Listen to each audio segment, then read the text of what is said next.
Allah berfirman, "Wa may yaf'al dzalika yalqa athama yudha'af lahul azab yaumal qiyamah wa yakhlud fihi muhana." Siapa yang melakukan perzinahan, dia akan menemui dosa, dilipat gandakan baginya azab pada hari kiamat, dan kekal dia pada azab itu terhina. Nah, setiap ada ancaman siksa di akhirat, itu berarti dosa besar. Membunuh tadi, zina, ada contohnya.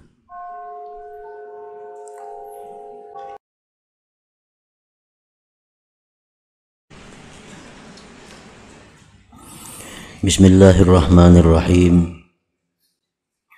Alhamdulillahilladzi qabala man syaa bi'adlihi wa jalalihi wa wajaha man syaa bi fadlihi wa jamalihi. Ashhadu an la ilaha illallah wahdahu la syarika lahu bi dzatihi wa sifatihi wa af'alihi. Wa ashhadu anna sayyidana Muhammadan abduhu wa rasuluhul mu'azzamu bi khalqihi wa akhlaqihi. Sallallahu wa sallam ala sayyidina Muhammadinil mukhtari min ibadihi wa ala alihi wa ashabihi wa dzurriyyatihi wa atba'ihi. Salatu wa salaman daimaini mutalazimaini ila yaumi liqa'ih, amma ba'du. Yang kita hormati dan kita cintai para habaib dan para alim ulama, guru-guru agama, para muhibbin, hadirin hadirat rahimakumullah. Pertama-tama kita memanjatkan syukur kehadirat Allah Subhanahu wa ta'ala, yang mana pada malam ini kembali mengumpulkan kita di tempat yang penuh berkah dan rahmat ini. Salawat dan salam kita haturkan kepada junjungan kita Nabi besar Muhammad sallallahu alaihi wasallam, dan kepada seluruh keluarga, para sahabat, zuriat dan pengikut beliau sampai hari akhir. Para muhibbin rahimakumullah. Al-hikmatul khamsun minal hikamil ataiyah. Qala al-imam Ahmad ibn Athaillah as-Sakandari rahimahullah wa nafa'ana bi ulumi. Hikmah yang ke-50 dari Al-Hikamil Ataiyah, berkata Imam Ahmad ibn Athaillah as-Sakandari rahimahullah, la sagirata idza qabalaka adluhu wala kabirata idza wajahaka fadluhu. Yang artinya, tidak ada dosa kecil apabila menghadapi akan engkau oleh keadilan Allah, dan tidak ada dosa besar apabila menghadapi akan engkau oleh anugerah Allah. Di dalam hikmah yang ke-50 ini, beliau membahas tentang 4 hal. Yang pertama tentang dosa kecil, yang kedua tentang dosa besar, yang ketiga tentang keadilan Allah, yang keempat tentang kemurahan Allah, anugerah Allah. Jadi 4 perkara ini yang mana beliau membahas. Idza qabalakal haqqu ta'ala bi'adlihi wa jalalihi sarat dzunubuka as-saghair kabair. Apabila menghadapi akan engkau oleh Allah Ta'ala dengan keadilannya dan kebesarannya, jadilah dosa-dosa engkau yang kecil itu besar.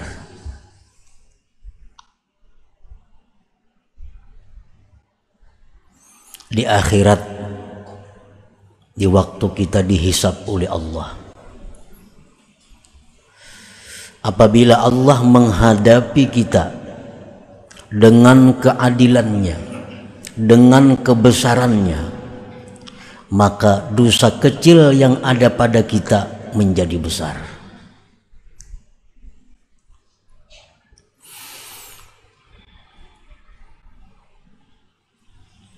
Apabila Allah di hari hisab nanti memperhitungkan amal perbuatan kita satu persatu, dihitung dengan nikmat-nikmatnya, dihitung lagi dengan perbuatan-perbuatan jahat kita, dan Allah tidak akan memandang yang selain daripada itu. Tidak ada mengingat kadada, maka dosa-dosa yang kecil pun menjadi besar.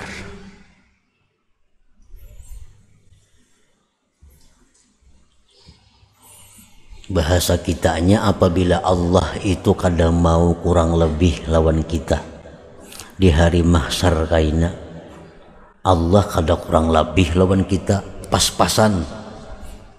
Nah, maka kita kadang akan punya dosa kecil lagi. Seluruh dosa kita itu menjadi dosa besar.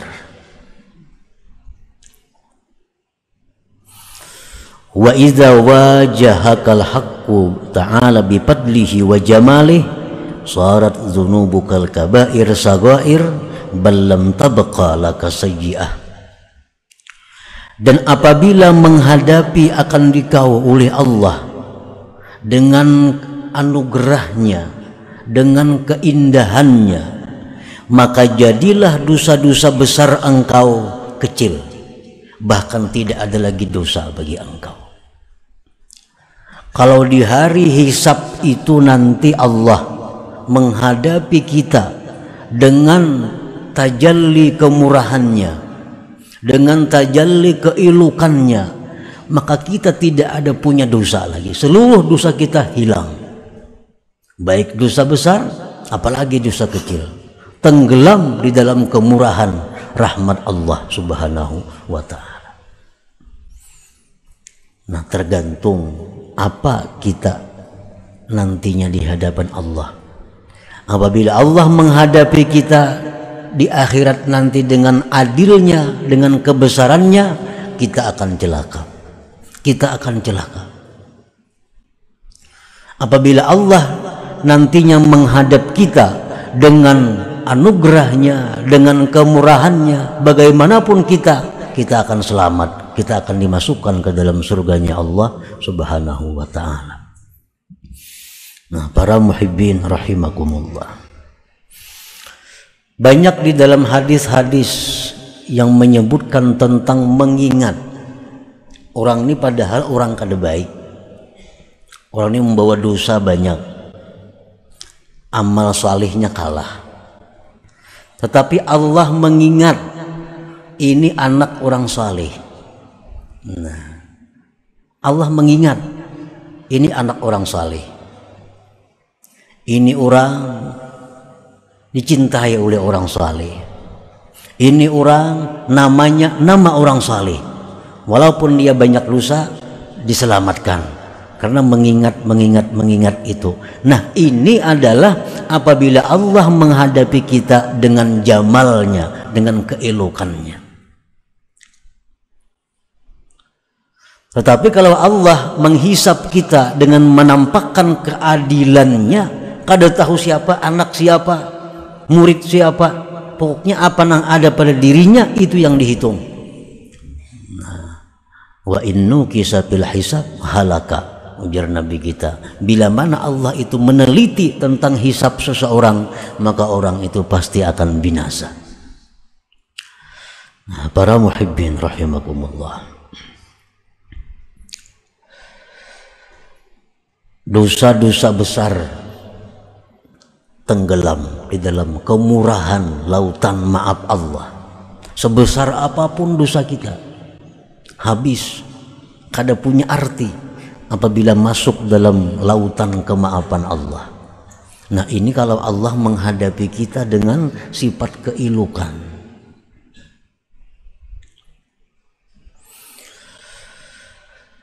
Seperti apa dosa-dosa besar itu?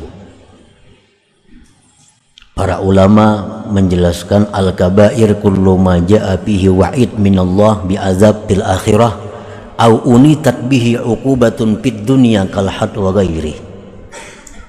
Dosa besar itu tiap-tiap sesuatu yang datang padanya ancaman dari Allah dengan azab di akhirat, atau dikaitkan dengannya hukuman di dunia seperti had dan seumpamanya dan selainnya.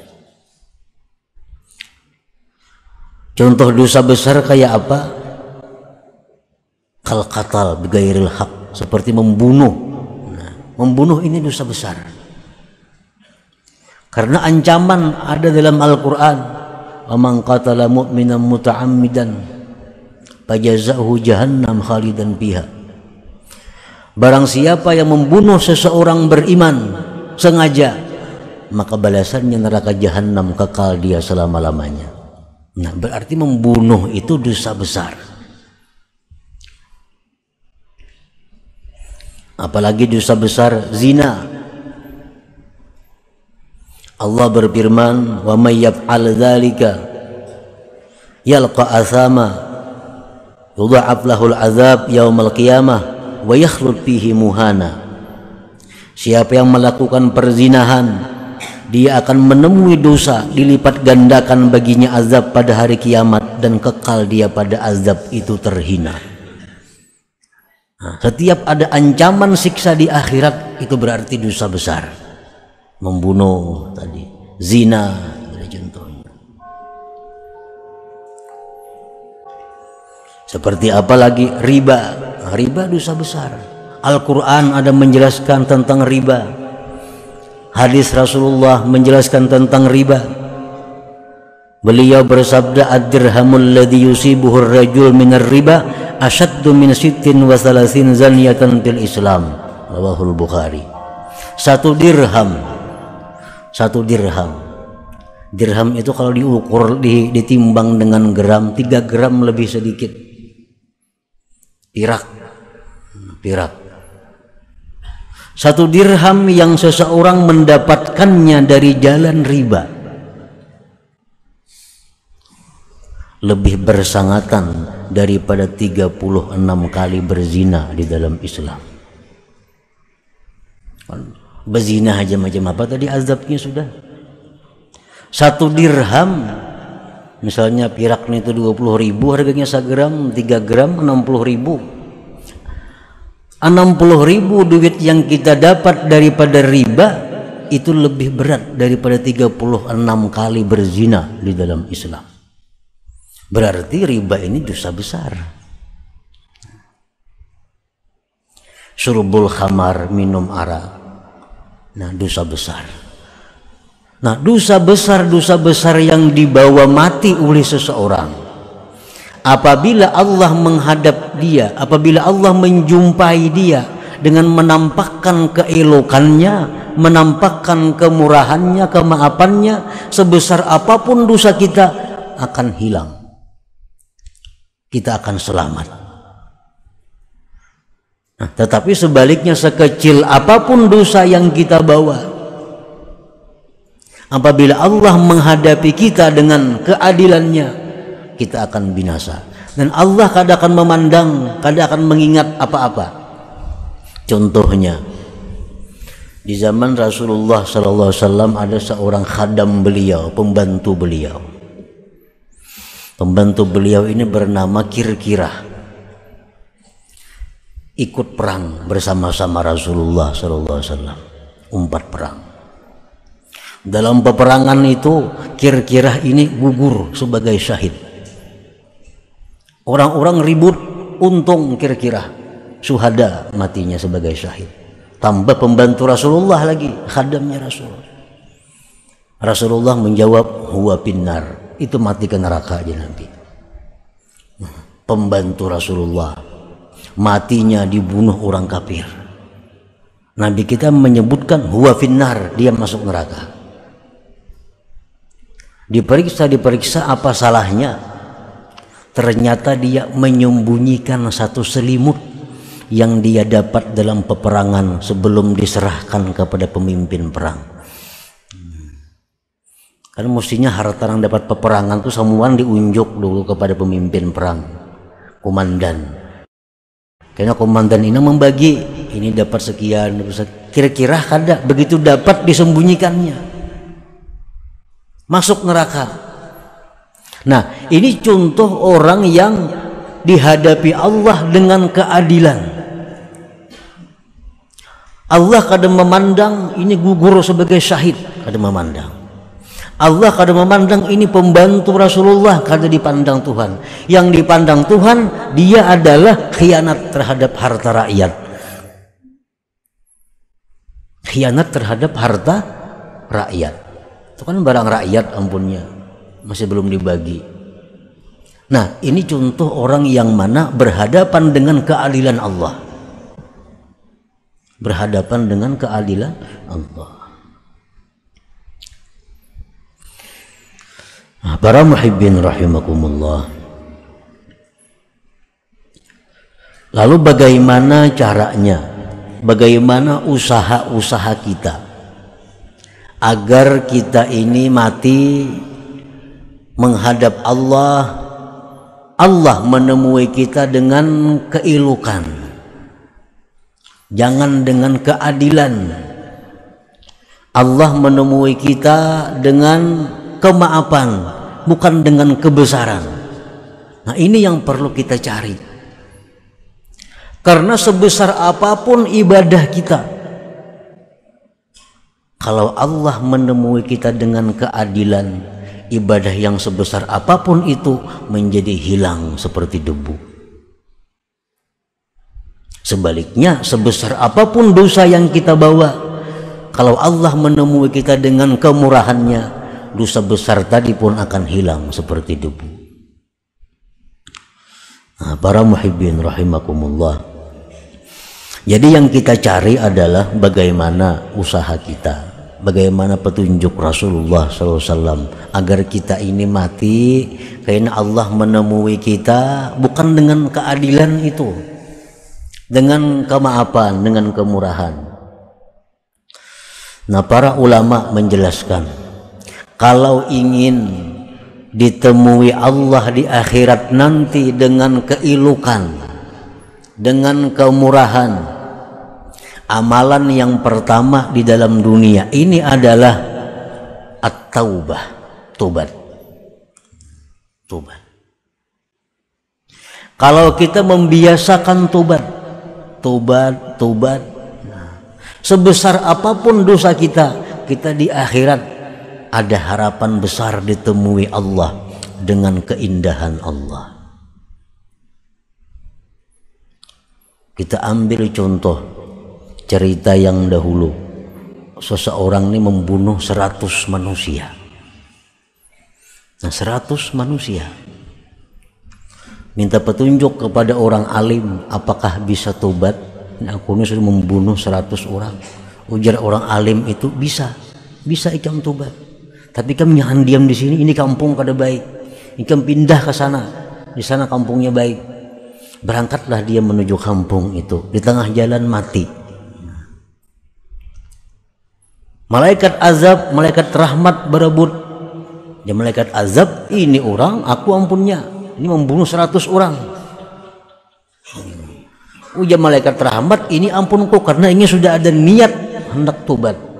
Nah, akhirnya Allah dengan sifat kemurahannya, dengan sifat kemaafannya, Allah berfirman, ujar Tuhan, itu punya malaikat rahmat. Nah, punya malaikat rahmat. Akhirnya apa? Dibawa oleh malaikat rahmat, dimasukkan ke dalam surganya Allah. Padahal membunuh 100 orang. Kalau Allah menemui dengan keindahan, Allah menemui dengan kemaafan, walaupun 1 juta orang yang kita bunuh, itu akan hilang dalam lautan maaf Allah. Jadi kalau kita hendak Tuhan untuk menemui kita dengan indah, dengan kemaafan, nah, dengan banyak pertimbangan-pertimbangan, maka biasakanlah tobat. Satu itu. Yang kedua, agar kita di akhirat itu ditemui Allah dengan sifat keindahan dan kemaafannya. As-sakha, pemurah. Pemurah. Nah, kalau kita ini pemurah, Allah tidak akan gampang mengazab orang pemurah ini. Penuh pertimbangan, penuh perhitungan. Karena begitu orang pemurah ini mati, orang-orang yang pernah dikasihnya diberinya mendoakan kepada si pemurah ini. Bahkan bumi pun mendoakan kepada Allah agar si pemurah ini jangan disiksa, jangan diazab. Nah, orang pemurah. Dikisahkan oleh Rasulullah Sallallahu Alaihi Wasallam di zaman dahulu ada seseorang ahli ibadah selama 60 tahun berkhalwat. 60 tahun kada tahu urusan apa-apa, khusus beribadah kepada Allah. Begitu suatu hari si seseorang ini turun dari tempat khalwatnya, turun dari tempat khalwat, melihat ada seorang perempuan. Kepingin hati si ahli bungusnya perempuan itu 60 tahun tak kurung, langsung melihat napa-napa, melihat ada bini-bini, siapa itu? Akhirnya bini-bini dipandirinya, dibujuknya, mau terjadi perzinahan. Menurut satu riwayat selama 6 malam. Nah, perzinahan. Habis berzina, laki-laki ini menyesal dan dia ada mempunyai 2 putung roti. 2 putung roti. 2 roti ini ada yang mau minta diberikan kedua-duanya, ambil. Laki-laki ini akhirnya mati. Ditimbang amalnya laki-laki ini, amal ibadah 60 tahun itu hancur habis karena berzina tadi. Hancur. Bayangkan, perbuatan zina ini merusak ibadah yang telah berlangsung selama 60 tahun. Tetapi karena laki-laki ini pemurah, ada 2 potong roti yang dia berikan kepada orang yang perlu. 2 potong roti ini ditimbang dengan perzinahan, ternyata 2 potong roti ini menang. Maka akhirnya si laki-laki ini masuk surga. Bukan karena ibadah 60 tahun, tapi karena dia dermawan, karena dia pemurah dengan memberikan 2 potong roti itu. Nah, ini contohnya. Orang yang pemurah itu selalu ada yang menyelamatkan dia daripada keadaan-keadaan yang gawat seperti itu. Para muhibbin rahimakumullah. Yang ketiga, hubbu man ahabbahullah. Cinta kepada orang yang dicintai Allah. Hubbu man ahabbahullah. Cinta kepada orang yang dicintai Allah. Nah, ini akan menyelamatkan kita. Allah akan menemui kita dengan keelokannya, bukan dengan kebesarannya. Ibadat kada, banyak lagi maksiatnya pulang.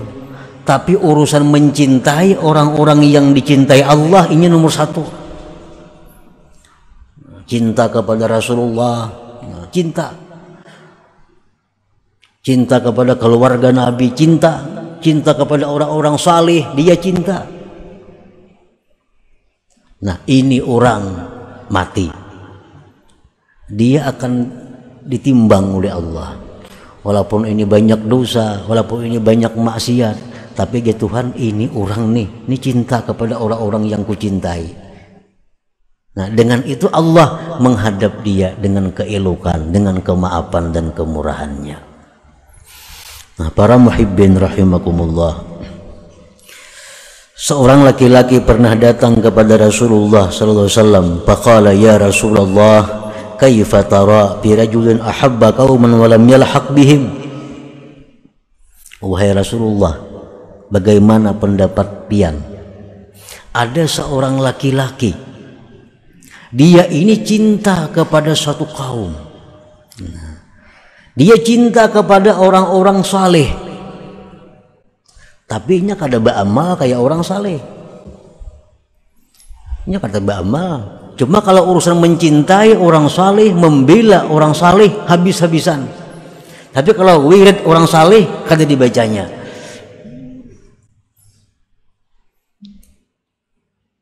Amalan orang salehnya kada membaca.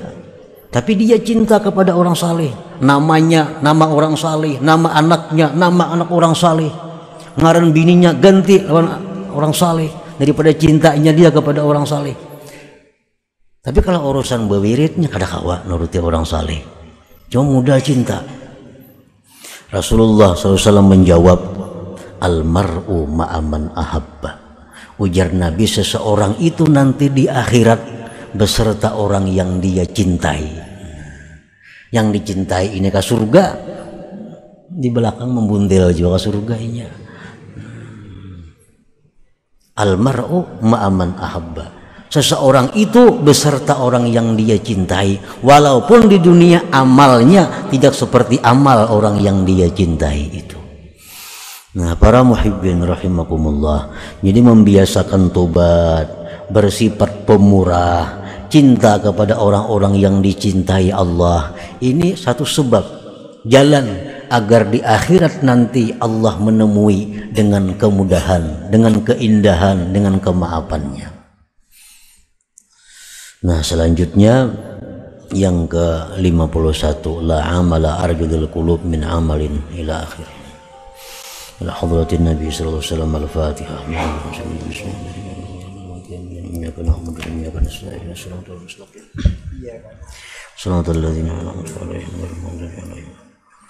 Ya Allah biha, ya Allah biha, Allah bihusn al-khatimah.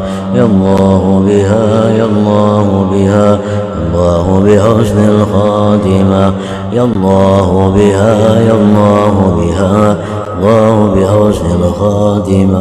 ويا أيها الرجل منه شفاعة صلوا عليه وسلموا تسليما. اللهم صل وسلم وبارك عليه.